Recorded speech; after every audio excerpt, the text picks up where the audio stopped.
मैं कीर्ति परोहा कक्षा 10वीं के जनरल इंग्लिश की क्लास में आपका बहुत स्वागत करती हूँ। और बच्चों, इसके प्रीवियस वीडियो में हमने आपकी पोम नंबर 11 विंड को समझा था और आज हम उसके क्वेश्चन आंसर करने जा रहे हैं। तो चलिए बच्चों शुरू करते हैं। सबसे पहले देखते हैं word meanings. Wind meaning air that moves quickly as a result of natural forces। मतलब जो हवा है वो तेजी से जब मूव करती है तो उसको क्या कहते हैं? पवन कहते हैं। तो विंड इज पवन। Toss, to make something move from side to side और अप एंड डाउन। उछालना किसी चीज को, उसको टॉस करते हैं। लेडीज स्कर्ट, यहाँ लेडीज स्कर्ट से मतलब लहंगे से है। Hide, to put something in a place where it can't be seen, यानी किसी चीज को दिखने से छुपा देना, तो छिपाना। हाइड यानी छिपाना। ब्लोअर, अ डिवाइस और a person that produces a current of air. हवा का जो प्रवाह है उसको बनाना, वो डिवाइस जो कहलाती है वो क्या कहलाती है? ब्लोअर कहलाती है। Beast, an animal specially one that is large और डेंजरस।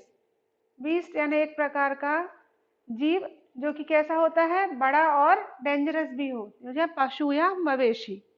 अब चलिए करते हैं इसके क्वेश्चन आंसर्स। क्वेश्चन नंबर 1 और 2 सेंटेंसेस में इनको देना है और ये 2 to 3 मार्क्स के आते हैं। तो पहला है question, who takes the kites high. कौन है जो पतंगों को ऊंचा उठाता है? आंसर देखें बच्चों। Answer, wind takes the kites high. हवा जो है पतंग को ऊपर तक उड़ा के ले जाती है। क्वेश्चन नंबर 2 देखें, what does the wind always do. हवा क्या करती है? हमेशा क्या करती रहती है? तो आंसर है, the wind always hides itself. जो हवा है वो अपने आप को हमेशा क्या करती रहती है? छुपाती रहती है। थर्ड क्वेश्चन देखें, how does the wind work. हवा किस प्रकार कार्य करती है? Answer, wind always does different thing. पहले तो क्या करती है? वो डिफरेंट थिंग करती है। कौन कौन सी? इट पुशेस, धक्का देती है। इट ब्लोज, ये हवा का प्रवाह बनाती है। ऑल डे लॉन्ग, पूरे दिन भर। Question number 4, what does the poet want to know about the wind. जो कवि है वो हवा के बारे में क्या जानना चाह रहा है? ही वांट टू नो, वो जानना चाहता है, वेदर विंड इज ओल्ड और यंग। हवा वृद्ध हो चुकी है, बूढ़ी है, या फिर युवावस्था या जवान है। क्वेश्चन नंबर 5 देखें, what does the poet ask in the last stanza. कविता के अंतिम पद में पोएट क्या जानना चाह रहा है? क्या पूछ रहा है?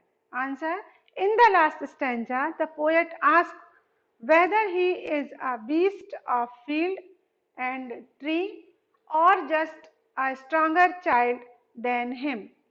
यहाँ देखिए बच्चों, और इसी सेंटेंस का हिस्सा है। ऐसा नहीं कि आप एक लाइन लिखो और या फिर दूसरी लाइन लिखो, ऐसा नहीं करना है। और शब्द जो है वो इसी स्टेंजा का, इसी सेंटेंस का हिस्सा है। तो लास्ट स्टेंजा में कवि पूछ रहा है कि क्या तुम किसी खेत का पशु हो, या पेड़ों पर रहने वाले हो, या फिर तुम मुझसे भी ज्यादा कैसे हो? शक्तिशाली, बच्चे से भी ज्यादा शक्तिशाली हो, या मेरे जैसे ही हो। चलिए देखते हैं नेक्स्ट। आंसर दीज क्वेश्चंस 3 और 4 सेंटेंसेस। 3 से 4 सेंटेंस में इनका आंसर दीजिए।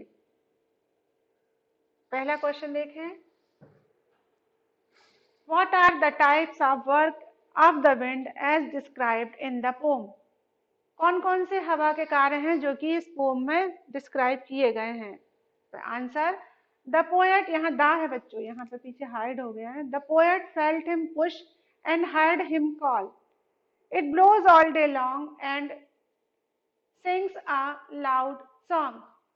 तो कवि महसूस करता है कि वो धक्का देती है और बुलाने का काम करती है। ये दिन भर बहती है, प्रवाह बनाए रहती है पूरे दिन भर, और ऊंचे स्वरों में गाना गाती है। क्वेश्चन नंबर 2 देखो बच्चों, what does the poet want to know about the blower of the wind.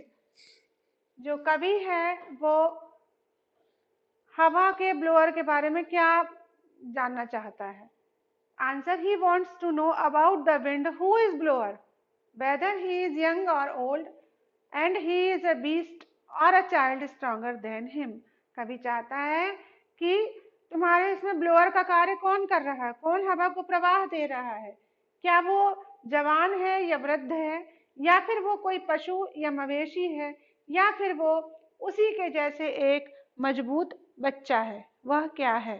तो बच्चों ये थे आपके क्वेश्चन आंसर पोम नंबर 11 के। नेक्स्ट वीडियो में हम आगे के लेसन डिस्कस करेंगे। थैंक यू बच्चों।